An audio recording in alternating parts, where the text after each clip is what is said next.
मज्जा पाचक यह योग पढ़ाने के लिए आया हूँ। अस्थि मज्जा पाचक जो है ना, ये बहुत ही अच्छा योग है।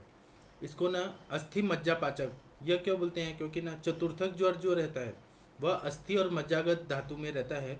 और यहाँ पर अस्थि और मज्जा की जो अग्नि है वह विकृत हो जाती है, मतलब मंद पड़ जाती है। तो इसलिए अस्थि और मज्जा में जब अग्नि मंद हो जाती है तो वहाँ पर आम संचिति हो जाती है। तो फिर क्या होता है ना कि वहाँ पर वो अस्थि और मज्जा के जो ज्वर के लक्षण हैं वह सब दिखाई देने लगते हैं। तो इस पे ना अस्थि मज्जा पाचक जो है, जिसको गुड़ुच्यादि क्वात ऐसे करके प्रसिद्ध है। अभी आप लोग ये प्रश्न आता होगा, बहुत सारे जो पारंपरिक वैद्य घराने के परंपरा है उनका ये आक्षेप रहता है कि आप ऐसा मत बोलिए कि रस पाचक, रक्त पाचक, अस्थि मज्जा पाचक, ये पाचक मत बोलिए, क्योंकि धातुओं का पाक होना जो रहता है वो व्याधि होता है। तो आप पाचक शब्द क्यों बोलते हैं?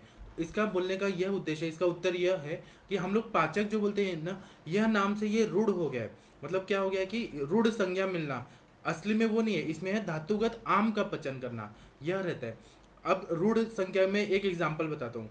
जैसे कि ना हम लोग यहाँ पे चंदन नगर में रहते हैं, पुणे में।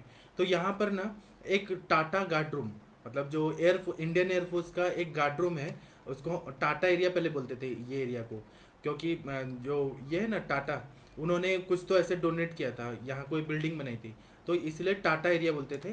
तो यहाँ पर ना टाटा गार्ड रूम मतलब एयरफोर्स का जो रहता है गार्ड रूम, वह था। तो फिर ना बस वालों ने क्या किया कि इसका ना विभ्रंश हो गया। टाटा गार्ड रूम बोलने में तकलीफ होती थी अपने लोगों को बोलने में, तो कंडक्टर लोग ने बोलना शुरू कर दिया टाटा गार्डन। अब वो नाम से फेमस हो गया, टाटा गार्डन, टाटा गार्डन। तो जो भी बोलता है वो बोलता है टाटा गार्ड रूम बोलने में तकलीफ होती है, इसलिए टाटा गार्डन। इसीलिए ना बाद में फिर ये जब नाम बनाया, मतलब जब बीजेपी की गवर्नमेंट आई तो उन्होंने हर जगह पे बस स्टैंड वगैरह बनाया, जो ये सब बनाया ना, तब वहाँ पे नाम लिखा है टाटा गार्ड रूम, असली नाम लिखा गया। लेकिन ये जो बोलते बोलते अब जैसे बोलते हैं टिकट कलेक्टर, टीसी, उसको हिंदी में क्या बोलेंगे? ऐसा कोई शब्द ही नहीं है। फिर उसी तरह से एरोप्लेन, फाइटर प्लेन, ये सब का हिंदी नेम नहीं है। जो नाम से सुखोई, राफेल, इसका कोई हिंदी नाम है क्या? कुछ कुछ चीज़ें ऐसी होती है ना कि उसका नाम पढ़ दिया, इजी वे में बोलने में आसानी पड़े, इस तरह से रखा जाता है। तो ऐसे ना बहुत सारे शब्द रहते हैं भाषा में, जो असली में कुछ और नाम होते हैं, लेकिन बोलते बोलते ना उसका ऐसा बन जाता है। इसी तरह से ये रस पाचक, रक्त पाचक, मांस पाचक, मेदो पाचक, अस्थि मज्जा पाचक, यह ना नाम बोलते बोलते रूढ़ हो गया संज्ञा। ये महाराष्ट्र के परंपरा में इसको ऐसे पाचक योग से ही बोलते हैं। इसका मतलब ये नहीं है कि हम लोग व्याधि अवस्था बोल रहे हैं। यह रसगत आम का पचन करता है, रक्तगत आम का पचन करता है, मांसगत आम का पचन, मेदोगत आम का। और जो बताया है चरक संहिता में, चरक संहिता में जो चिकित्सा स्थान है 200 नंबर का जो श्लोक है, उसमें 200 नंबर के श्लोक से आगे का जो भी बताया ना, उसमें संतत ज्वर, विषम ज्वर जो बताया, संतत ज्वर, सतत ज्वर, फिर अन्य दुष ज्वर, तृतीयक ज्वर, चतुर्थक ज्वर, ऐसे ना वो ज्वर के जो कषाय हैं उनको चिकित्सा में प्रयोग किया गया यहाँ महाराष्ट्र के वैद्य परंपरा में। और फिर उन लोगों ने इसको पाचक नाम संज्ञा दे दिया, क्योंकि वैसा फायदा भी होता है। ट्रीटमेंट जब करते हैं ना, तो जैसे तृतीयक ज्वर का जो क्वाथ है वो मेदोगत ज्वर में जो है वो मेदो धातु पे कोई भी विकृति रही तो काम आता है, रिजल्ट आता है, इसलिए तृतीयक ज्वर का नाम मेदोपाचक रख दिया गया। अस्थि धातु और मज्जा धातु पे काम करने वाली जो दवाइयाँ हैं, मतलब उसका पाचन करती है, अग्नि को प्रदीप्त कर देती है, अच्छा अस्थि और मज्जा बनाती है, तो इसलिए इसका नाम रख दिया गया। इसका मतलब ये नहीं कि पाक कर रही है, व्याधि नहीं कर रही है, ये प्राकृत अवस्था में ला रही है और अच्छे धातुओं को बना रही है। इसलिए यह कॉन्सेप्ट आपको मैं सबसे पहले क्लियर कर देता हूँ। उसके बाद में हम लोग गुड़चे आम्लकम मुस्तम, यह जो है यह श्लोक जो है, यह इसको याद रखिए। पहला जो था रस पाचक, कलिंग कहा पटोलस्य पत्रम कटु रोहिणी। फिर रक्त पाचक हो गया, पटोला सारिवा मुस्तम पाठा कटु रोहिणी। फिर मांस पाचक, किरातिक्तम अमृता चंदनम विश्व भेषजम। फिर मेदो पाचक, एक मिनट, इसमें ना किरातिकतादि चूर्ण जो है वह कहीं तो मिस हो रहा है, निम्बादि चूर्ण, मांसपाचक जो चूर्ण है वह कहीं तो मिस हो रहा है लिखने में। तो ठीक है, मैं इसको बाद में बताऊंगा। अभी जो है गुड़ चामलकम मेन जो अभी हमारा है कि अस्थि मज्जा पाचक, गुड़ चामलकम मुस्ता, ऐसा बताया है। तो गुड़ चामलकम मुस्ता, इसमें इसका कॉन्सेप्ट पहले समझ लीजिए, फिर बाद में मैं और अच्छे से बताऊंगा। इसका पहले ये है कि, एक मिनट रुकिए। हाँ, जो मुझे मांस पाचक बताना था ना, निम्भा पटोल त्रिफला मृदुगा मुत्सवस्तको, इस अब इसको मैं क्रम से पढ़ता हूँ। कलिंगा पटोलस्य पत्रम कटुरोहिणी। पट यह रस पाचक हो गया। रक्त पाचक क्या हो गया? पटोला सारेवा मुस्तम पाठा कटुरोहिणी। फिर मांस पाचक हो गया, निम्भा पटोल त्रिफला मृदुका मुत्सवस्तको। फिर मेदो पाचक हो गया, किरातिक्तम अमृता चंदनम विश्व भेषजम। फिर अस्थि मज्जा पाचक क्या हो गया? गुड़ु चामलकम मुस्ता। यह अब क्रम से मैंने बता दिया। अब गुड़ु चामलकम मुस्ता जो है ना, यह हम आगे पढ़ेंगे। पहले हमें यह देखना है कि यह ज्वर जो है वह कैसे बनता है। तो जो धातुगत ज्वर रहते हैं, विषम ज्वर रहते हैं ना, इसमें पूर्व धातु को छोड़कर दूसरे धातु में जब ज्वर प्रवेश कर जाता है, तब यह धातु में जाके विषम ज्वर को उत्पन्न करता है। पहला धातु छोड़ दिया, जैसे रस धातु को छोड़ दिया, रक्त को, मांस, मेद, अस्थि को, मेद तक छोड़ दिया, अस्थि और मज्जा में जाके बैठ गया, और फिर चतुर्थक ज्वर कर रहा है। चतुर्थक ज्वर का मतलब यह होता है कि आज एक दिन बुखार आया, फिर बीच में 2 दिन बुखार नहीं आया, चौथे दिन आया, तो उसको चतुर्थक ज्वर बोलते हैं। अब इसमें ऐसा बता रहे हैं कि अब ये पांचों महाकषाय, पांचों कषाय जो बताए हैं धातु पाचक, यह न संतताति के संतत ज्वर, सतत ज्वर, अन्य दुष ज्वर, तृतक ज्वर, चतुर्थक ज्वर, तो यह रस धातुगत जो रुक्ष तेज है उसका ये नाश करते हैं। रक्त धातुगत, अब रक्त पाचक है वह रक्त धातुगत जो रुक्ष तेज है और आम है उसको ये ठीक करता है। फिर मांस पाचक जो है वो मांस धातुगत जो ये है, मतलब वृक्ष तेज बढ़ा हुआ है और आम की निर्मित हुई है, उसको ये ठीक कर दे, मतलब धात्वग्नि लेवल तक ये काम कर रहा है। फिर यह क्या होता है कि इसमें दोष संयोग जो हुआ है, दोषों का जो संयोग हो के जो ज्वर की उत्पत्ति हुई है धातुओं में, उसका ये संयोग को नष्ट करता है। ऐसा करने से साक्षात साक्षात रूप से रुक्ष तेज का नाश हो जाता है। फिर उसी तरह से इसका प्रयोग जो है औषधियों का कम ज्यादा मात्रा में प्रमाण से प्रयोग कर सकते हैं, इसलिए इसका उपयोग करने के लिए बताया है। फॉर एग्जाम्पल, जैसे अगर कलिंगा, वो छोड़िए, अस्थि मज्जा पचक में बोलता हूँ, गुड़ुचि आमलकम मुस्ता। अभी कभी कभी क्या होता है कि हमें ना गुड़ुचि ज्यादा मात्रा में भी दे सकते हैं, फिर कभी कभी आमलक की दे सकते हैं, कभी मुस्ता दे सकते हैं, कम ज्यादा प्रमाण में भी हम लोग इसका प्रयोग अलग अलग युक्ति पूर्वक कर सकते हैं। फिर दूसरा है कि रसादि सप्त धातु का ज्वर जब होता है ना, तो उसमें हमें यह देखना चाहिए कि परफेक्ट ड्रग ऑफ चॉइस कौन सी है। तो रस धातुगत अगर है, जो भी अवस्था दिख रही है, तो रस पाचक सबसे मेन है। रक्त धातुगत है तो रक्त पाचक ऐसे है। अब अस्थिगत ज्वर जो रहता है उसमें क्या क्या सिम्टम दिखते हैं वह जानना जरूरी है, फिर चिकित्सा पे आते हैं। तो ऐसा है कि अस्थिगत जो ज्वर रहता है, ऐसा चरकाचार्य जी ने बताया है और हमें पेशेंट में दिखता है कि जब वांति और विरेचन जब होता है, मतलब उल्टी और लूज मोशन होने लगता है और ज्वर, ये तीनों सिम्टम साथ में दिखते हैं। तीसरा एक और सिम्टम दिखता है, चौथा सिम्टम, कि हड्डियों में टूटने जैसी वेदना होती है, रोगी ने कहारते रहता है, बहुत ज्यादा दर्द होती है उसको, हड्डियों में बहुत ज्यादा दर्द होता है, उल्टी भी हो रही है, लूज मोशन भी हो रहा है। 2004 की बात है, मेरे पास एक ओल्ड लेडी आई थी, तो उनको ना ये अस्थि मज्जागत ज्वर था, और उनको ना ऐसे ही हड्डी टूटने की तरह वेदना होती थी, और बहुत साल से था उनको, वो ठीक ही नहीं हो रहा था। तो फिर मैंने क्या किया कि ये गुडुचे अम्लक मुस्ता है ना, इसका सिद्ध घृत करवाया और वह खाने के लिए उनको दिया।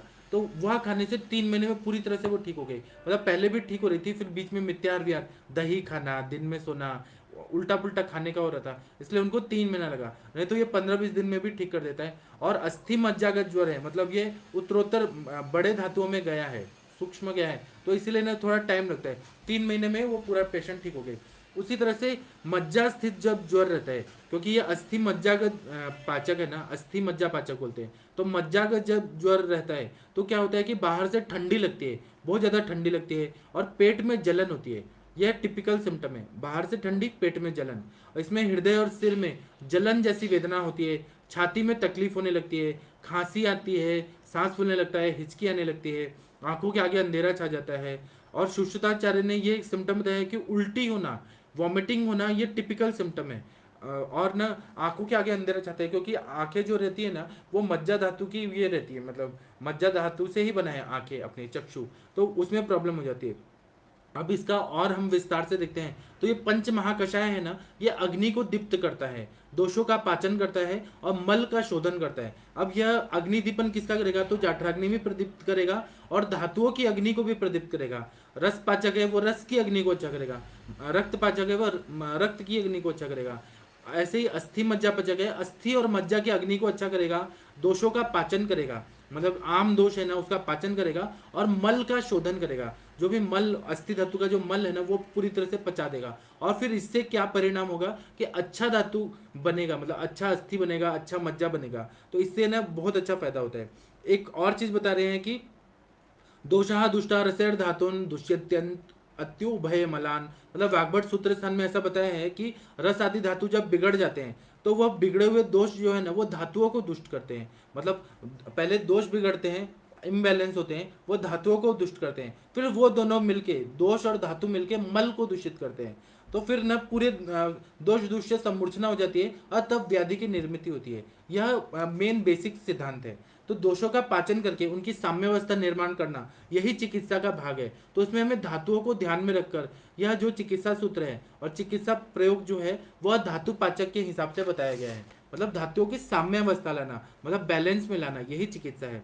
तो अधिकरण तंत्र युक्ति का प्रयोग करके विशिष्ट रोगों का विशिष्ट चिकित्सा बताए। उसी तरह से संतत ज्वर का जो रस पाचक है, सतत ज्वर का रक्त पाचक है, मतलब वो धातु का रहता है। इस तरह से अधिकरण तंत्र युक्ति, मतलब वह उसका अधिकार क्षेत्र है कि वहां पर वो मेडिसिन उस चीज के लिए बताया गया है। और इसी तरह से उन अवस्थाओं में संप्राप्ति भंग करने का और रोग नाशन करने का सामर्थ्य उस चिकित्सा योग में हो जाता है। अब इसमें हम लोग देखते हैं कि गुडुची आमलकम मुस्ता, यह जो अस्थि मज्जा पाचक है, इनका कैसे काम क्या होता है, कार्य कारण भाव समझना जरूरी है। इनका यूज कैसे होता है, इनका फंक्शन कैसे होता है, ये जो फार्मेको डायनेमिक्स और फार्मेकोकाइनेटिक्स क्या होता है वह जानना बहुत जरूरी है। आयुर्वेद के हिसाब से रस वीर्य विपाक और प्रभाव और कर्म ये कैसे होता है, इनका कार्य क्या होता है वह जानना जरूरी है। तो अभी मैं रस वीर्य विपाक पे नहीं जाता हूँ, मैं बस ये जाता हूँ इनका कर्म कैसे होता है। तो गुडुचि जो है वो त्रिदोषज्ञ है, मतलब वात पित्त कफ तीनों दोषों को वो ठीक कर देती है, बैलेंस कर देती है। फिर रस और रक्त वर्धक है गुडुचि। फिर मेद और अस्थि धातु का अस्थि धातु में जो विकृत आम है उसका ये पाचन कर देती है। फिर गुडुचि जो है वो वृक्ष है, मतलब शुक्र धातु अच्छा करती है। फिर ये मूत्र संग्रहणीय गण में बताया है, अगर यूरिन बहुत ज्यादा आ रहा है, जैसे आविल मूत्रता बहुमूत्रता प्रमेह में हो रहा है, तो ये मूत्र का संग्रहण कर देती है। और स्वेद जनन है, मतलब गुडुचि अगर खा लिया ना तो पसीना अच्छे से आने लगता है। फिर उसके बाद में है आमलकी। आमलकी भी है, वो त्रिदोषज्ञ है, विशेषकर पित्त को शमन करती है। तो ये त्रिदोषज्ञ है, तीनों दोषों को बैलेंस करती है। यह आमलकी है, आंवला जो है वो वृक्ष है, शुक्र धातु को बढ़ाती है। रसायन है, मतलब उत्कृष्ट रस धातु, रक्त धातु, मांस, मेद, अस्थि, मज्जा, शुक्र, सारे धातुओं को ये अच्छा करती है। फिर यह पित्तग्न के रूप में भी बताया जाता है। किसी को हाइपर एसिडिटी है तो आप आंवलकी का चूर्ण दे दीजिए या आंवले का जूस फ्रेश पिला दीजिए, उसका तुरंत ही एसिडिटी बंद हो जाएगा। या आंवले का मुरब्बा खिला दीजिए, ठीक हो जाएगा। और यह आमलकी जो है वो मज्जा धातु पे अच्छा काम करती है। रसायन अध्याय में बार बार बताया गया है कि ये मज्जा धातु को अच्छा करती है। तो अगर आमलकी का सेवन किया जाए तो ये आंखों के लिए बहुत अच्छी है, मतलब चश्मा उतर जाता है अगर आमलकी कंटिन्यू खाया जाए। कान के लिए अच्छी है, स्मेल लेने के लिए, जो घ्राणेंद्र है उसको अच्छा करने के लिए अच्छी है। फिर जीवा के लिए अच्छी है, मतलब टेस्ट बर्ड्स को जागृत कर देती है। अम्ल रस होने से, दीपन पाचन करने से, आम का पचन करके अग्नि को प्रदीप्त करने से टेस्ट अच्छा कर देती है। फिर स्पर्श, इसका उद्वर्तन वगैरह कर दिया जाए तो स्पर्श अच्छा कर देती है। जहां पर भी सेंसेशन लॉस होता है, कुष्ठ जैसी व्याधियों में स्वेदनम अस्वेदनम जो बताया है वह सब सारी अवस्थाओं को ठीक कर देती है। इसलिए आमलकी जो है ना वो ज्ञानेन्द्रिय और कर्मेंद्रिय दोनों को ये बल प्रदान करती है। आमलकी जो है ना वो धात्वाग्नि का वर्धन करती है, मतलब रस रक्त मांस मेद अस्थि मज्जा शुक्र की जो अग्नियां हैं उन सबको ये अच्छा करती है। फिर रसायन है, पुरुष संग्राहक है, मतलब अतिसार अगर बहुत ज्यादा हो रहा है और आमलकी अगर दे दिया जाए ना तो उसका जो ये है स्टूल है ना वो कंट्रोल हो जाता है, पुरुष का संग्रहण हो जाता है, सॉलिडिफिकेशन हो जाता है, तो बहुत ज्यादा फायदा करता है।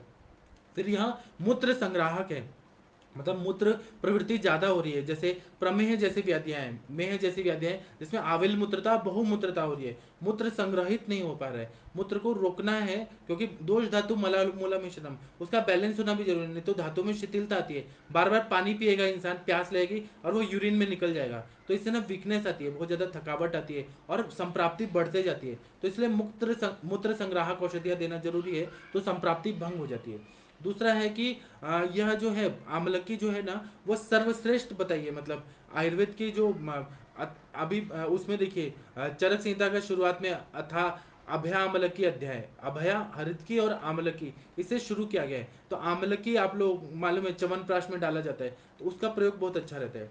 अब है मुस्ता। मुस्ता जो है नागर मोथा जो है अस्थि मज्जा पाचक में एक घटक द्रव्य है, तो ये कफ और पित्त का शमन करने वाला है। दीपन और पाचन है, आप लोगों को पता है आम पाचन करने में सर्वश्रेष्ठ कौन सा है, तो मुस्ता है। फिर ग्राही है, किसी को लूज मोशन की बीमारी है, कोलाइटिस हो रहा है, कॉलरा हो रहा है, डायरिया हो रहा है, सॉरी, तो ये क्या करेगा कि उसको ना कंट्रोल कर देगा, सारा जो द्रवांश है उसको शोषित कर लेगा और मल को बांध देगा, तो ये ग्राही द्रव्य है। फिर ये क्लेद का नाशन करता है, क्लेद में उत्पन्न भी होता है, मुस्ता जहां उत्पन्न होता है वहां पर क्लेद होता है, तो इसमें प्रॉपर्टी है कि पूरा क्लेद को ये सुखो लेता है, क्योंकि क्लेद से ही इसकी उत्पत्ति है, तो ये क्लेद नाशक है। रस और रक्त का प्रसादन करती है। फिर मेद का लेखन करती है मुस्ता। उसके बाद में स्तन्य वर्धन है, मतलब किसी को लैक्टेटिंग मदर है, उनको दूध नहीं आ रहा है, मुस्ता दे देंगे ना तो दूध बढ़ा देती है। फिर शोधन करने में श्रेष्ठ है। स्वेद जनन है, मतलब पसीना लाती है। उसके बाद कृमिग्न है, मतलब कृमियों को मार देती है, किसी को ना बहुत सारे ऐसे वर्म्स हो गए तो उनको ये नष्ट कर देती है। फिर पुरुष संग्रहण है, मतलब पुरुष का भी संग्रहण करती है, ग्राही कार्य भी करती है। ग्राही से आगे की स्टेज जो रहती है वो पुरुष संग्रहण करने का, वह अच्छा काम कर देती है पुरुष को। अब क्या है कि मल अगर रहेगा, जैसे राजयक्ष्मा में एक एग्जाम्पल बताया कि मल की रक्षा करना जरूरी है, क्योंकि दोष और धातु का क्षय हुआ रहता है। उसमें मल संग्रहण करने को बताया गया है, उसमें विरेचन, तीक्ष्ण विरेचन नहीं देना है, क्योंकि मल ही बल है। अगर वो मल निकल गया तो यह अस्थि धरा कला था, पुरुष धरा कला, ऐसा बताया। तो अस्थि जो है वो बल देता है और पुरुष धरा कला जो है वह बल देता है, तो इसलिए अस्थि धरा कला और पुरुष धरा कला का संबंध बताया गया है। तो इसलिए ना पुरुष का संग्रहण अगर करेंगे तो बॉडी में ये रहेगा, बल की प्राप्ति रहेगी। अगर पुरुष ही संग्रहित होकर नहीं रह रहे, क्योंकि वो भी घटक द्रव्य, दोष धातु मला मला मिश्रम, अगर पुरुष सब निकल गया, रोज का रोज पूरा निकल गया, 100% निकल गया, तो पेशेंट को वीकनेस आती है। पुरुष का रहना भी जरूरी रहता है शरीर में, क्योंकि वो बल देता है। अब जब ऐसा बता रहे हैं कि शरीर में जब अस्थि धातु का जो अग्नि है, अस्थि अग्नि जो है वो मंद हो जाता है और अस्थि धातु की विकृति निर्माण हो जाती है, तब यह योग बहुत उपयोगी पड़ता है। तब और दूसरा मज्जागत विकृति हो जाती है, मज्जा धातु में कोई विकृति होती है तब यह अच्छा कार्य करती है। और रोगी बलवान है और रोग नया नया है, तब इसका प्रयोग करने से ना बहुत अच्छा फायदा होता है। असाध्य से असाध्य रोग भी अस्थि मज्जा पाचक देने से ठीक हो जाता है। और धातु योग या धातु पाचक, यह संज्ञा इनको कैसे मिली है, तो यह लोक में प्रचलित है और रूढ़ हुई संज्ञा है, इसलिए इसको धातु पाचक बोलते हैं। धातुओं का पाक नहीं करती है, यह धातुगत आम का पचन करती है, अग्नि को प्रदीप्त करती है और अच्छा उत्कृष्ट रस धातु, रक्त धातु, मांस, मेद, अस्थि मज्जा, शुक्र, शुक्र तक नहीं गया है, शुक्र तक ज्वर जाएगा तो वो मृत्यु हो जाती है, इसलिए चरकाचार्य ने शुक्र पाचक ऐसा कुछ नहीं बताया, उसमें वो ज्वर जाने की अवस्था ही नहीं रहती, मतलब वो पेशेंट असाध्य होकर मर जाता है। मज्जा तक बताया, इसलिए अस्थि मज्जा पाचक तक ही पाचक है, 5 ही पाचक है। इसके बाद में गुडुचि देखेंगे तो मध्यम बल देता है, मध्यम बल के रोगी को तिक्त रस से काम करता है। आम्लकी है वो मध्यम बल वाले रोगी को अम्ल रस से काम करता है। मुस्ता है वो मध्य बल वाले रोगी को तिक्त रस से काम करता है। अब इसी का कुछ एग्जाम्पल बताते हैं। कभी कभी हमारे पास ऐसे, मेरे पास एक पेशेंट आए थे, उनको ना हाइपर एसिडिटी होके नेत्रों में दाह हो रहा था, ऐसे जलन हो रही थी आंखों में, ये मैं क्लिनिकल बता रहा हूँ। तो उनको ना, अब आंखें जो है वो किससे बनी है, तो मज्जा से बनी है। तो उसमें मैंने ऐसे परीक्षण किया, तो उनकी जब आंखें खोलने को मैंने कहा, तो ना आंखें जो थी ना बहुत ज़्यादा दर्द हो रही थी, आंखें खोलने में तकलीफ हो रही थी, और अम्ल पित्त का इतिहास था, और जो पित्त था वो मज्जा धातुगत चला गया था। तो अब मुझे इसमें अस्थि मज्जा पचक देने का जरूरत पड़ा। तो मैंने उनको कहा कि आप आंख बंद करिए और दूध का कॉटन स्वैब दूध में ऐसे डुबो के यहाँ रखने पे ऐसा बोला कि उसको रखिए तो अच्छा लगेगा। तब मुझे समझ आया कि दूध का जब कॉटन स्वैब रख रहे हैं तो यहाँ पर मज्जा की ही विकृति है, और आंखों में जो जलन हो रही है वो भी कम हो रहा था, पैरों की जलन भी कम मतलब थोड़ा सा ऐसे दूध पिलाने से, शीरपाक करने से दूध से फायदा हो रहा था। तो मैंने क्या किया कि गुड़ुची, आमलकी, मुस्ता, इसका घृत सिद्ध करके उनको 4-4 चम्मच दिन में 3 बार खाने के लिए दे दिया। उनको ना कुछ 15-20 दिन में ही फायदा हो गया और वो पूरी तरह से ठीक हो गए। तो अस्थि मज्जा पाचक का क्लिनिकल अप्लाइड इस तरह से यूज हुआ है, आप लोग भी कर सकते हैं। जब भी ऐसा दिखता है कि आंखों का कोई दाह वगैरह है, और मज्जागत ज्वर में भी ऐसे ही दिखाया है कि उसमें जलन होती है, छाती में तकलीफ होती है, फिर हृदय में दर्द होता है, ऐसा सिम्टम मैच हो रहा था, इसलिए मैंने ये योजना किया तो बहुत अच्छा फायदा हुआ। ऐसे ही मैंने क्या किया कि अब मैंने रस पाचक का कहाँ कहाँ यूज़ किया वो मैं बता रहा हूँ। तो किसी किसी को ना ये स्तन्य प्रवृत्ति बहुत ज़्यादा हो रही थी, जबकि उनको उस टाइम पे बच्चा नहीं था, मतलब बच्चा नहीं था तब भी दूध बहुत आता था, वह अयोग्य काल में दूध आ रहा था, तो मैंने ऐसे डायग्नोज किया कि रस का परिणाम रक्त में होना चाहिए। केदार कुल्ला ने ऐसे रस से रक्त बनना चाहिए, रक्त से मांस बनना चाहिए, लेकिन यहाँ पर उल्टा हो रहा है। स्तन्य जो है वो उपधातु है रस धातु का।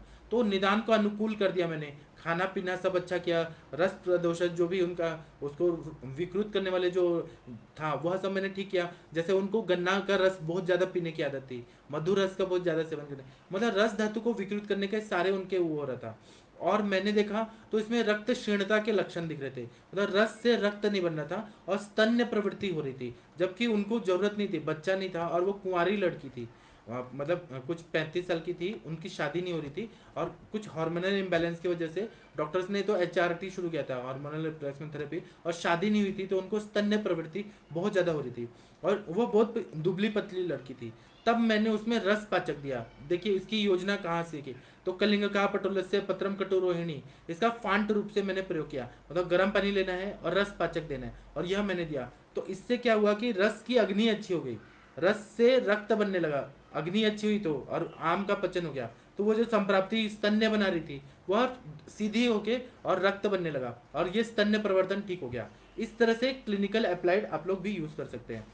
एक बार ऐसे ही मेरे पास एक पेशेंट आई जिनका दूध ना बच्चे को पिलाने के बाद वो पूरा अच्छे से ब्रेस्ट से नहीं निकाल पा रही थी, तो इससे ना गांठ हो गया था, दूध की ग्रंथि जो होती है उसमें भी मैंने रस पाचक योग दिया, कलिंका पटोलस्य पत्रम कटोरोहिणी, और वो भी सप्त भावित चूर्ण, 7 बार ये काढ़ा बना के, जो मैं आप लोगों को भेज रहा हूँ, जो लोग को चाहिए होता है रस पाचक उनको मैं भेज रहा हूँ, तो 7 भावना दिया हुआ और कजली डाल के दिया हुआ वहाँ मैंने दिया ना, तो उनका जो गांठ था वो गल गया। मतलब मुझे उसमें कांचनार गुगुल क्रव्याद रस ग्रंथि पाचक बटी रौद्र रस देने की जरूरत ही नहीं पड़ी, रस पाचक से ही काम हो गया। तो इसका मतलब यह है कि ग्रंथि की वृद्धि नहीं हुई थी, दूध ही जमा हुआ था, तो उसको और रस धातु का उपधातु क्या है, तो स्तन्य है, तो इसलिए मैंने रस पाचक दिया। रस पाचक दिया तो ग्रंथि जैसा जो दिख रहा था वो ठीक हो गया, और चूर्ण में कज्जली डालने पे ग्रंथि की जो वृद्धि थी और कम हो गई। तो इस तरह से यदृच्छया चिकित्सा देने से फायदा हो जाता है। जो भी मैं बता रहा हूँ यह अप्लाइड बता रहा हूँ, यह ग्रंथों में नहीं लिखा हुआ है। इसी तरह से कैंसर की विविध अवस्था में भी यह उपयोगी पड़ता है। मतलब किसी को ना रस धातु की विकृति दिखती है कैंसर की अवस्थाओं में, जो बड़ी बीमारी है, वह कभी कभी कफज पांडु रहता है, पित्तज पांडु रहता है, ग्रंथि विसर्प रहता है, वातरक्त का उपद्रव रहता है। वातरक्त के उपद्रव में बताया है कि ग्रंथि की उत्पत्ति होती है, कभी वातरक्त के पूर्व रूप में भी मतलब अलग अलग अवस्थाओं में ना ग्रंथि ग्रंथि ग्रंथि ऐसे आया है। तो हमें ना डायग्नोज करते हुए आना चाहिए, कभी कभी ग्रंथि विसर्प होता है, वो मतलब आयुर्वेद के बीमारी में ही एडजस्ट हो जाता है, वो वही बीमारी रहती है। तो उसमें हमें क्या करना है कि ये रस पाचक रक्त पाचक मांस पाचक अस्थि मज्जा पाचक इनका प्रयोग हमें करना है कैंसर की विविध अवस्थाओं में। फॉर एग्जाम्पल मेरे पास मेरे जो बच्चे हैं जहाँ मैं टीचर हूँ, वहाँ के एक स्टूडेंट को, 3rd ईयर स्टूडेंट को, उनके रिलेटिव को बताया गया कि आपका ना ब्लड कैंसर है। जब डायग्नोज किया तो रक्त प्रदोषण सारे सिम्टम थे, स्प्लिनोमेगेली था, हेपेटोमेगेली था, ये सारे दिख रहे थे। मैंने केवल रक्त पाचक दिया उनको, रक्त पाचक से उनका वो पूरा सारा सिम्टम ठीक हो गया और ना वो ठीक भी हो गए। तो उन्होंने कहा ये क्या चमत्कारी दवाई है, लेकिन फायदा हुआ।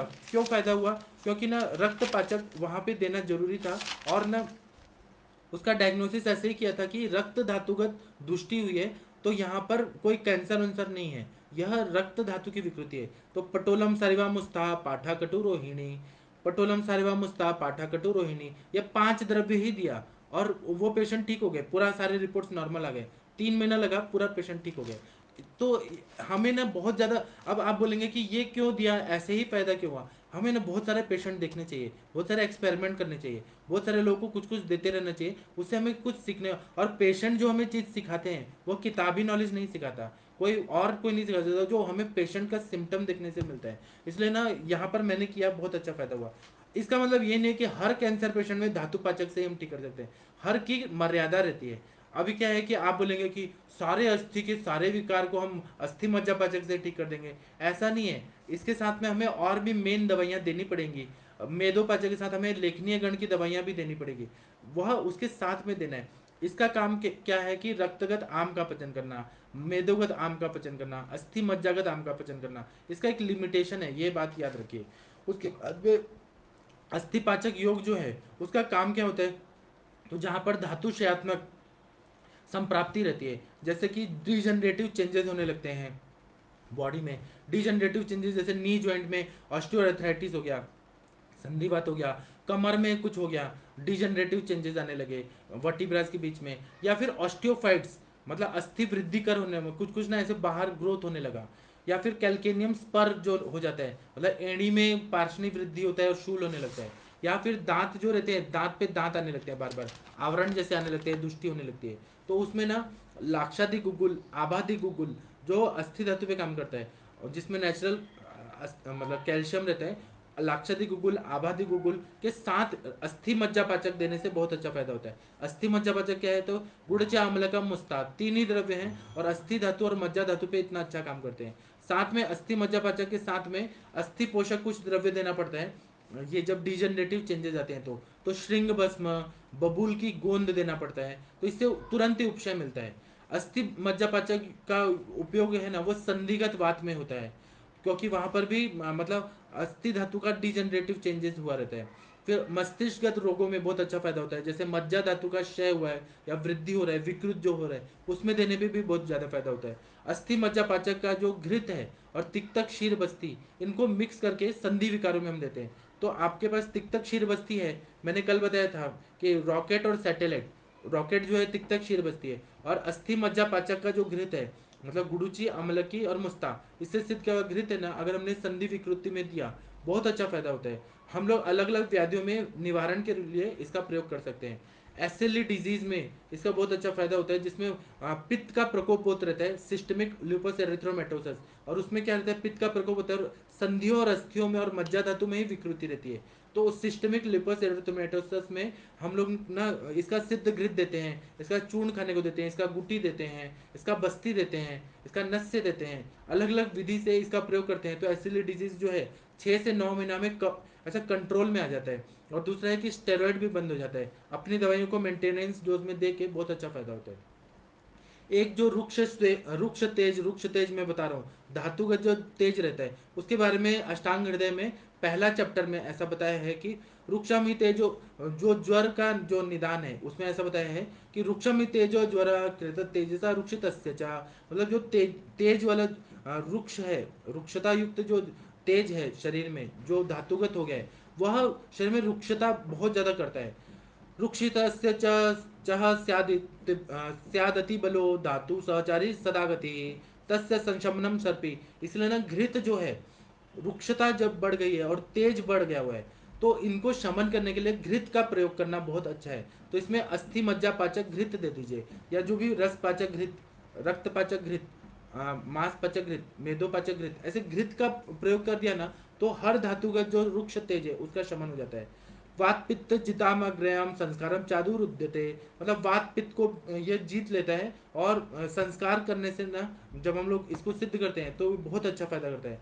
सूत्रम तद्वतो एवं तद्यथा दद्यथा स्वौषधाधिकम अधिकतम, इसका मतलब ये है कि अपना अपना जो पाचक है उसका प्रयोग हम लोग अपने अपने व्याधि के मतलब जो जो संतत जो है सतत जो अन्य दुष्ट तृतक चतुर्थक इसमें देंगे ना तो बहुत अच्छा फायदा करता है। अब इसमें एक अस्थि पाचक कषाय जो हमने देखा गुडुची आमलकी और मुस्ता, इसमें सभी द्रव्य जो है ना वो कफ और पित्तग्न है, तिक्त कटु कषाय रसात्मक है, लघु गुण है और रक्त का प्रसादन करने वाले हैं, अग्नि दीपन करने वाले हैं, पाचन करने वाले हैं। तो अभी हम एक एक चीज देखते हैं। तो अम्ल की जो है आंवला वो रसायन द्रव्य है, गुडुची भी रसायन है, गुडुची वात दोष का नियमन करता है, वात दोष को बैलेंस करता है, अस्थि धातु तक पहुंचकर पाचन करने की क्षमता रखता है। गुडुची जो है ना अस्थि धातु कितना हार्ड धातु रहता है, कितना टफ रहता है, वहां पर जाके आम का पचन करता है और अग्नि को प्रदीप्त करता है। ये कार्य केवल गुडुची ही कर सकता है, गुड़वेल जो हम लोग गुरुच बोलते हैं वही काम कर सकता है। मज्जा धातु की विकृति के लिए आमलकी और गुडुची बहुत अच्छा द्रव्य है।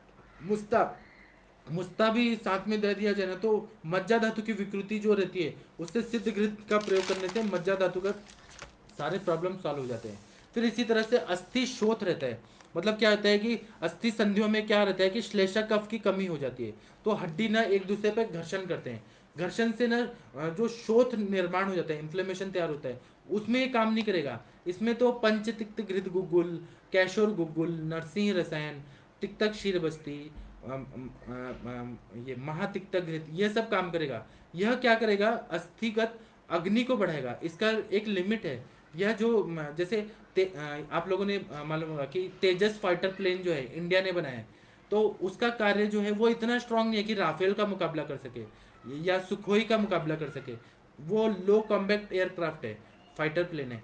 वह उसका कुछ रेंज है, उसका कुछ लिमिटेशन है, इसलिए अस्थि मज्जा पाचक है ना, इसी ये मत सोचिए कि यह जो घर्षण हो रहा है, मतलब ऑस्टियोआर्थराइटिस में एक दूसरे पे हड्डियां घिस रही हैं, तो उसमें काम करेगा। उसमें पंच तिक्त घृत गुगुल काम करेगा, कैशोर गुगुल करेगा, गुगुल तिक्त घृतम करेगा, नरसिंह रसायन करेगा, और उसके बाद में तिक्तक क्षीर बस्ती, महातिक्तक घृत, त्रयोदशांग गुगुल, यह सब काम करेगा। इसका काम जो है ये अस्थि धातुगत जो यह रहता है आम की उत्पत्ति है उसको ठीक करना है, और अस्थि धातु का अग्नि अच्छा करना है, अच्छा अस्थि बनाना है, इसका काम यह है। उसी तरह से ऑस्टियोपोरोसिस होता है, अस्थि क्षय जब रहता है, या फक रोग रहता है, या अवेस्कुलर नेक्रोसिस रहता है, avascular necrosis of neck of femur bone, इन व्याधि में हम लोग को तो मेन दवाई देना ही है। चंदन मला लाक्षादी तेल का बस्ती देना है, और उसका अभ्यंग कराना है, तिक्तक घृत देना है, तिक्तक क्षीर बस्ती देना है अवेस्कुलर नेक्रोसिस में। उसमें अनुपान के रूप में जो भी मेडिसिन देंगे हम लोग, त्रयोदशांग गुगुल, महायोगराज गुगुल, योगराज गुगुल, वह मेडिसिन का अनुपान के रूप में अस्थि मज्जा पाचक का उपयोग होता है। साथ में प्रवाल पंचामृत दिया जाता है, गैरिक भस्म, स्वर्णमाक्षिक भस्म, इसका प्रयोग किया जाता है। उसी तरह से अस्थि वृद्धि जब होती है, ऑस्टियोफाइट्स जब निर्माण हो जाते हैं, तो इसमें क्या होता है कि हाथों का जो अंगुष्ठ मूल है यहाँ पर कुछ ऐसे वृद्धि हो जाती है, ऑस्टियोफाइट्स हो जाते हैं, पैर की उंगलियों में कुछ हो जाते हैं। वात्रक नहीं होता, इसमें अस्थि धातु का ऑस्टियोफाइट्स रहते हैं। और कभी कभी ये रहता है कि जो कैल्केनियन स्पर रहते हैं वहाँ पे ग्रोथ हो जाता है, फिर नासास्ती बढ़ जाती है, टेढ़ी मेढ़ी हो जाती है। फिर उसके बाद में वर्टिब्रास में स्पॉन्डिलोसिस की अवस्था में भी ऑस्टियोफाइट्स तैयार हो जाते हैं बैक में, स्पाइन में। तो उसमें हमें क्या करना है कि अस्थि मज्जा पाचक देना है, शोथर लेप गोली देना है।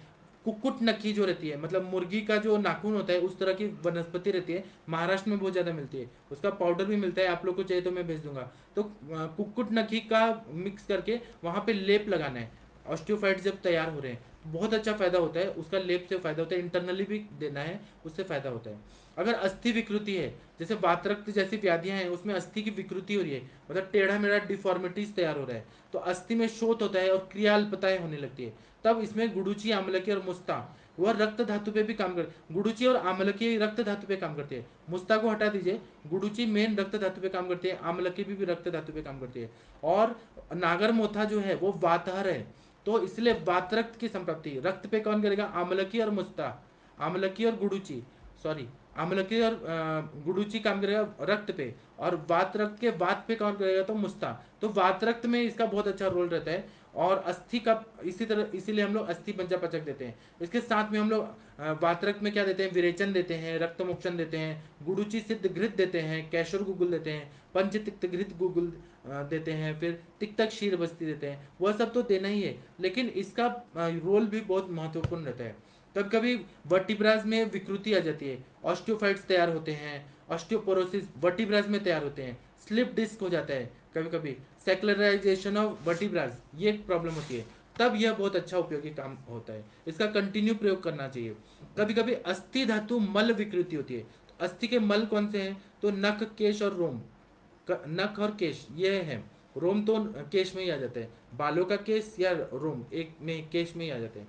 तो नाखून कभी कभी ना अंदर चले जाते हैं, अंदर घुस जाते हैं और काला काला बन जाते हैं, तो उसमें पेट में घृत के साथ अस्थि मज्जा पाचक देना चाहिए, घृत के अनुपान के साथ। और दूसरा क्या करना है कि नाखूनों पे जो नाखून अंदर घस गए हैं या फिर काले हो गए, और ये हमें दिख रहा है कि अस्थि धातु का जो मल है उसमें विकृति हो गई है, तो शंखवटी लेना है और पानी मिक्स करके प्रतिसारण करना है 2 महीने तक, और अस्थि मज्जा पचक इंटरनली देना है, तो बहुत अच्छा फायदा होता है। कभी कभी नाखूनों में क्रैक्स पड़ते हैं, ऐसे चीर पड़ते हैं, ऐसे फट जाते हैं नाखून, ऐसे पेशेंट आते हैं, तो प्रवाल पंचामृत देना है, अस्थि मज्जा पाचक देना है, तो इससे बहुत अच्छा फायदा होता है। कभी कभी नाखूनों की वृद्धि नहीं होती है, वो ग्रोथ रुक जाता है नेल्स का, तो इसमें क्या करना है कि अस्थि मज्जा पाचक को घृत के साथ देना है, बहुत अच्छा फायदा होता है। कभी कभी क्या होता है कि अब हम केश पे जाते हैं, अस्थि धातु का जो मल है केश, उस पे जाते हैं, तो स्थूल रुग्णों में खालित्य ऐसा बीमारी रहता है, मतलब बाल झड़ने लगते हैं मोटे लोगों में, तो उसमें अस्थि मज्जा पाचक दे देंगे ना, तो बहुत अच्छा बाल का ग्रोथ हो जाएगा।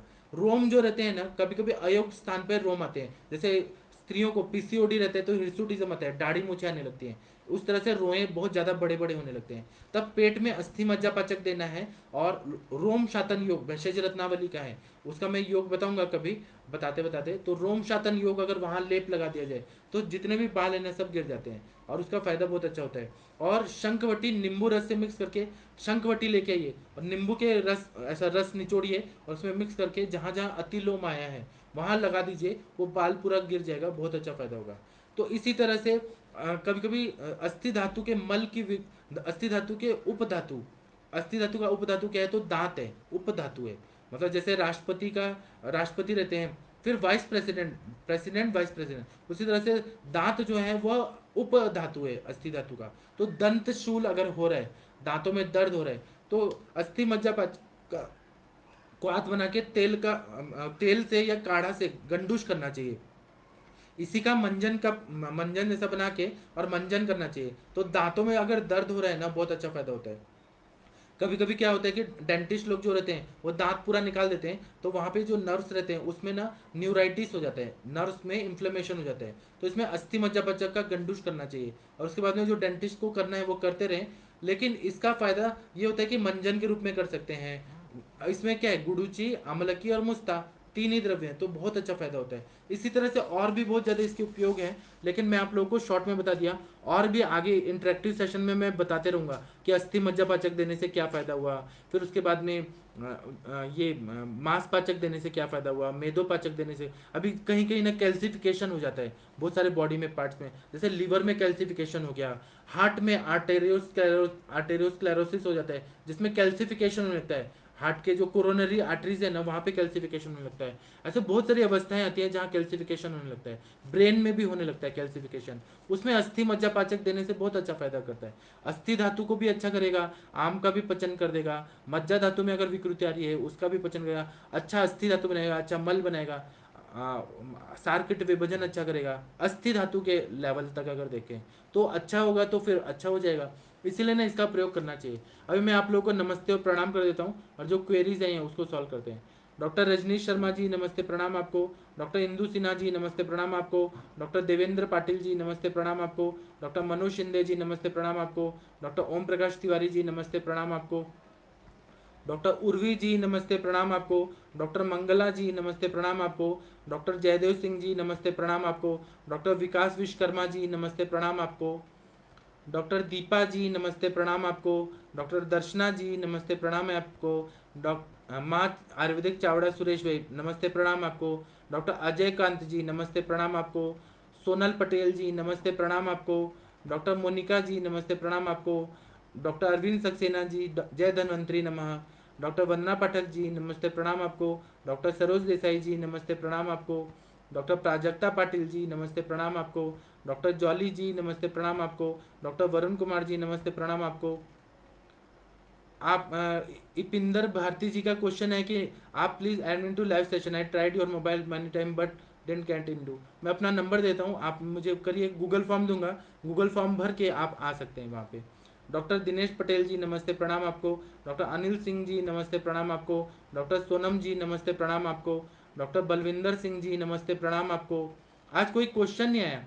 डॉक्टर अविनाश जी नमस्ते प्रणाम आपको। डॉक्टर अदिति जी नमस्ते प्रणाम आपको। डॉक्टर देवभूमि जी नमस्ते प्रणाम आपको। डॉक्टर गुरप्रीत जी का क्वेश्चन है कि अगर पेशेंट को कॉन्स्टिपेशन है उसको आम पाचन के लिए नागरमोथा यूज कर सकते हैं। आम पाचन के लिए कर सकते हैं, कॉन्स्टिपेशन के लिए तो आपको कुटकी देना पड़ेगा, जो भेदन करने वाला है या विरेचन करने वाली दवाई है, अनुलोमन स्त्रंसन करने वाली दवाई है, वह सब देना है। आम पाचन के लिए मुस्ता बेस्ट है। आपने सही चीज़ बताया। डॉक्टर अरविंद जी नमस्ते प्रणाम आपको। डॉक्टर गंगवार जी बोल रहे हैं कि क्या अस्थि मज्जा थ्रोम्बोसाइटोपेनिया में प्रभावी है। आप ना उसका ये देखिए कि क्या क्या उसमें इन्वॉल्वमेंट है। एक बार ना मेरे पास एक पेशेंट आए थे जिनको ना छोटा बच्चा था, उसको ना जो मिसेंट्रिक आर्टरी है ना वहाँ गांठ हो गई थी, मिसेंट्रिक आर्टरी में। ऐसे कभी कभी ना लिम्फोडेनोपैथी के भी पेशेंट होते हैं, तो वहाँ पे मतलब रक्त वाहिनियों के अंदर गांठ हो गई है, तो वहाँ पे रक्तपाचक हम लोग देते हैं, बहुत अच्छा फायदा होता है। अस्थि मज्जा पाचक का प्रयोग थ्रोम्बोसाइटोपेनिया में करते हैं, रक्त पाचक का भी प्रयोग करिए, रस रक्त पाचक अस्थि मज्जा पाचक का साथ में अगर प्रयोग करेंगे ना तो बहुत अच्छा फायदा होगा।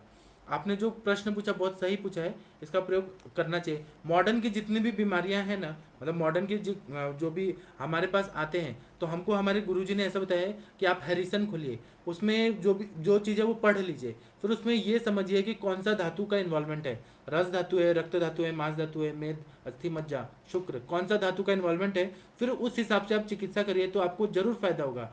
वह अगर इस मतलब पढ़ना पूरा है एलोपैथी की सारी किताबें, लेकिन धातु, स्त्रोतस, अग्नि, बल, प्रकृति, यह सब अपने हिसाब से एनालिसिस करना है, तो हमें बड़े से बड़े बीमारी का इलाज मिल जाता है। इस तरह से भी पढ़ाई करना चाहिए, जिसको रेट्रोस्पेक्टिव स्टडीज बोलते हैं, उससे फायदा होता है। कभी कभी हम मेडिसिन देने के बाद भी रेट्रोस्पेक्टिव करते हैं, तो संप्राप्ति मेडिसिन देने से समझ आती है। उपशय अनुशय गुड़ लिंगम परीक्षित उपशयानुपशयात ऐसा बोला है। गुड़ लिंग जो रहता है ना, बहुत सारे सूक्ष्म जो लिंग रहते हैं हमें ऐसे नहीं समझ आते हैं, जब हम ट्रीटमेंट देते हैं तब हमें उपशय अनुपशय से समझ आता है। डॉक्टर प्रतीक रॉय जी पूछ रहे हैं कि कफज रोग में इसे यूज करने से फायदा मिलेगा ना, जैसे कि कफ के कारण अगर खा लेते है तो देने से काम करेगा। यह कफज रोग में नहीं काम करेगा।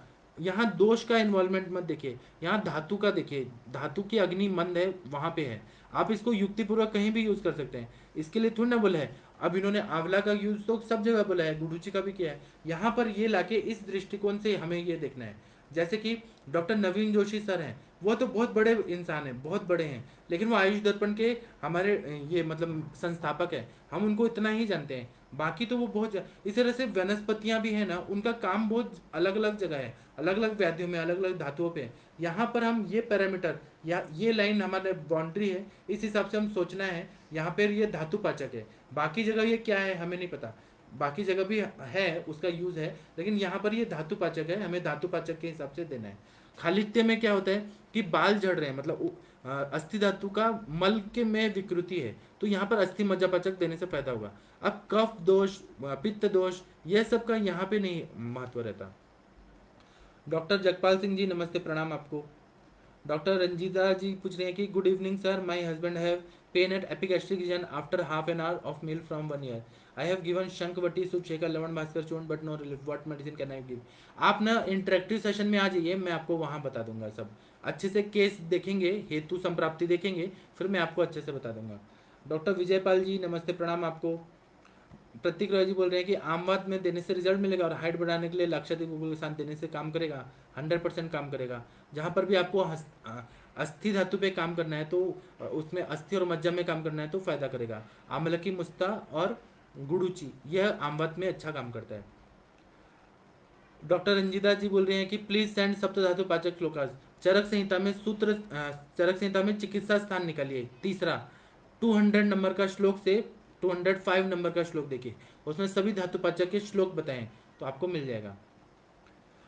डॉक्टर जगपाल सिंह जी बोल रहे हैं कि अस्थि मज्जापाचक घृत कैसे करना है। आप जैसे घृत सिद्ध करते हैं, महातिक्त घृत कैसे सिद्ध करते हैं, गुगुल तिक्त घृतम कैसे सिद्ध करते हैं, पिपल्यादि घृत पाक की तरह तो करना है, इसमें कुछ अलग चीज थोड़ा है। सोनम जी पूछ रही हैं कि रस पाचक अस्थि मज्जापाचक घृत के में दे सकते हैं क्या, सरिन खा लेते हैं और पहले रस पाचक देना है। यह आप डिसाइड करिए, आपके पेशेंट का रस धातु की दृष्टि है क्या, कि केवल अस्थि। आपके पेशेंट आपके सामने हैं तो मेरे से कैसे क्वेश्चन पूछ रहे हैं, आपको अपना पेशेंट पे एनालिसिस करना है, फिर उस हिसाब से ट्रीटमेंट दे दीजिए। डॉक्टर कृष्णा यादव जी नमस्ते, प्रणाम आपको। डॉक्टर जियोंद आयुर्वेदा जी बोल रहे हैं कि ऑस्ट्रोमलेशिया में देख रहेगा, हाँ दे दीजिए, ऑस्ट्रोमलेशिया में बहुत अच्छा फायदा करेगा, ऑस्ट्रोमलेशिया में इसका सिद्ध घृत फायदा करेगा। डॉक्टर सतविंदर शर्मा जी नमस्ते, प्रणाम आपको। आयुष दर्पण टीम की तरफ से एक एप्लीकेशन का बताया गया है, वह आप लोग डाउनलोड करके आप लोग आ सकते हैं। डॉक्टर अंकित जी नमस्ते, प्रणाम आपको। डॉक्टर वरुण जी नमस्ते, प्रणाम आपको। डॉक्टर प्रियंका जी नमस्ते, प्रणाम आपको। डॉक्टर गायत्री जी नमस्ते, प्रणाम आपको। डॉक्टर सुवर्णा जी नमस्ते, प्रणाम आपको। डॉक्टर प्रशांत जी नमस्ते, प्रणाम आपको। डॉक्टर रविंदर जी नमस्ते, प्रणाम आपको। डॉक्टर रजिंदर जी नमस्ते, प्रणाम आपको। डॉक्टर रीना जी नमस्ते, प्रणाम आपको। डॉक्टर कैलाश जी नमस्ते, प्रणाम आपको। डॉक्टर विजू जी नमस्ते, प्रणाम आपको। डॉक्टर नवदीप जी नमस्ते, प्रणाम आपको। डॉक्टर विश्वनाथ जी नमस्ते, प्रणाम आपको। सोनल पटेल जी का है कि बोन बर्ड हो तो टूटने लगते हैं, तो उसमें कैसे वर्क करेगा, इसमें काम करेगा ना, ये अस्थि धातु में जो भी विकृति आ गई है उसको ये ठीक करेगा। अस्थि मज्जा पाचक का प्रयोग करने से जो ये टूट रहे हैं ना वो फायदा करेगा। और दूसरा क्या है ना, कि इसमें प्रवाल पंचामृत जो सुधाकल्प है, कपर्दिका भस्म, मुक्ता पिष्टी, प्रवाल पंचामृत, वह सब भी देना है और ये अस्थि मज्जा पाचक भी देना है। डॉक्टर प्रकाश सिंह जी नमस्ते प्रणाम आपको। डॉक्टर बलराज सिंह जी नमस्ते प्रणाम आपको। Doctor Varun ji, low platelet में काम करेगा? लो प्लेटलेट में काम कैसे करेगा? आप ना कोई भी उल्टा पुल्टा क्वेश्चन मत पूछिए। लो प्लेटलेट में रस पाचक, रक्त पाचक काम करता है। डॉक्टर आयुष दर्पण की तरफ से मुझे प्रणाम बोला गया है, आपको भी प्रणाम। मल्टीपल ऑस्टिमा ट्रीटमेंट, इसको आप इंटरेक्टिव सेशन में लेके आइए उषा जी, हम वहाँ सॉल्व करेंगे। मैं अभी बता सकता हूँ लेकिन आप वहाँ आएंगे तो सबको सीखने मिलेगा। डॉक्टर सिद्धेश जी नमस्ते प्रणाम आपको। वरुण कुमार जी बोल रहे हैं लो प्लेटलेट में क्या दे सकते हैं? लो प्लेटलेट में तो ये दिया जाता है ना, जो ये रहता है पपीता का जो बीज का वो दिया जाता है, बीज का। और दूसरा क्या है कि रस पाचक, रक्त पाचक देते हैं हम, उससे फायदा होता है। अस्थि मज्जा पाचक भी देते हैं लेकिन मेन जो है वहाँ पे हमें रस पाचक, रक्त पाचक से फायदा होता है। डॉक्टर गंगवार जी नमस्ते प्रणाम आपको। भारती जी बोल रहे हैं पालित्य रोग में दे सकते हैं, आप दीजिए तो उसका रिजल्ट बताएगा। डॉक्टर मुकेश जी नमस्ते प्रणाम आपको। अगर पेशेंट को ज़्यादा नींद आती है, आप ना इंटरेक्टिव सेशन में ये तो मैं आपको बताऊंगा। डॉक्टर सिद्धेश पांड्या जी बोल रहे हैं कि how to enter interactive session, तो गूगल फॉर्म दिया गया है, ऊपर लिंक दिया गया है, वो भर के आप आ जाइए तो आपको एंट्री मिल जाएगी। डॉक्टर मीना जी भ्रम में दे सकते हैं, भ्रम में ये जो रहता है ब्रह्म हरि गण है, पाठा दमासा निशोत्तर, वह देने से फायदा हो जाएगा। किसी में कोई भी दवाई नहीं देना है। भ्रम अगर मज्जा के धातु के क्षय की वजह से हो रहा है तब देना है। अगर पित्त दोष विकृत है, नींद पूरी नहीं है, भ्रम हो रहा है, तो उसमें इसका क्या रोल रहेगा? ऐसा कॉमन सेंस का यूज करिए, फिर आपको समझ आएगा। डॉक्टर विजय पाल जी बोल रहे हैं लाक्षादी गूगल हाइट इंक्रीज करता है क्या? हाँ करता है। डॉक्टर अरविंद वर्मा जी बोल रहे हैं कि पालित्य में भी प्रयोग किया जा सकता है वर्ण औषध के साथ, हाँ किया जा सकता है। डॉक्टर मिनल गुप्ता जी नमस्ते प्रणाम आपको। डॉक्टर हिमांशु जी बोल रहे हैं कि useful in tumour in bones, नहीं बिल्कुल नहीं। ट्यूमर के लिए आपको जो है वो रौद्र रस देना पड़ेगा, ग्रंथि पाचक वटी, इसको भी देना है लेकिन ये डायरेक्ट काम नहीं करेगा, इसको अनुपान के रूप में देना है। डॉक्टर प्रियंका ऐसे क्वेश्चन पूछ रहे हैं फ्रैक्चर में ये क्या काम करेगा? उसमें संधानीय गण काम करता है, ये संधान करेगा क्या, जोड़ता है क्या? कुछ भी क्वेश्चन पूछ रहे हैं, कुछ भी। उसमें लाक्षादि गुगुल, आभा गुगुल, संधानीय गण, नरसिंह रसायन, गुगुल तिक्ता घृतम, ये सब काम करेगा। ये अस्थि मज्जा पाचक डायरेक्ट फ्रैक्चर जोड़ने का मैंने आज तक नहीं देखा है। उल्टा उल्टा क्वेश्चन मत पूछिए, मुझे ना रोना आ जाएगा। प्रियंका जी ऐसे क्वेश्चन मत पूछिए, कुछ भी क्वेश्चन मत पूछिए। डॉक्टर दीपक गुप्ता जी नमस्ते प्रणाम आपको। मीनल गुप्ता जी बोल रहे हैं कि जानू वेरम कंडीशन ऑफ नीज, आप ना इंटरेक्टिव सेशन में मैं आप लोगों के सारे उल्टे पुल्टे क्वेश्चन का, अब देखिए विजू जी भी यही पूछ रहे हैं फ्रैक्चर्स में, फ्रैक्चर्स में कैसे काम करेगा? फ्रैक्चर में कैसे गुड़ूची केवल देने से, आमलकी और मुस्ता का चूर्ण देने से कैसे फायदा होगा? आप खुद सोचिए ना, कैसे काम करेगा? संधानीय गण, संधान करने वाले योग देना पड़ता है। उल्टा पुल्टा क्वेश्चन क्यों पूछते हैं आप लोग? या तो आप लोग को मालूम होता है और आप मुझे बेवकूफ़ समझते हैं, या फिर मुझे पागल करना चाहते हैं आप लोग। मैंने अपना नंबर दे दिया है लेकिन नंबर का यूज़ ऐसा मत करिएगा कि मेरे को परेशान करेंगे। ऐसे क्वेश्चन कोई नहीं पूछेगा, ऐसे क्वेश्चन पूछेंगे तो ब्लॉक कर दूंगा। इंटरेक्टिव सेशन में आइए और आप लोग खुद भी पढ़िए। आलोक शर्मा जी प्रणाम आपको। उल्टा पुल्टा क्वेश्चन मत पूछिए, आप लोग खुद भी बहुत विद्वान लोग हैं, आप लोगों को पता है संधानीय गण का मतलब क्या होता है, आभा गुगुल का मतलब क्या होता है, और लाक्षादी गुगुल का मतलब क्या है। आप लोग अपना दिमाग यूज करिए, जब नहीं आता है तब पूछिए फ्रैक्चर में कैसे यूज करते हैं, ये क्या क्वेश्चन है? ठीक है, तो हम लोग 8:30 बजे मिलते हैं। आप लोगों ने हंसाया और बहुत अच्छा अच्छा मुझे प्रोत्साहित किया, धन्यवाद, प्रणाम।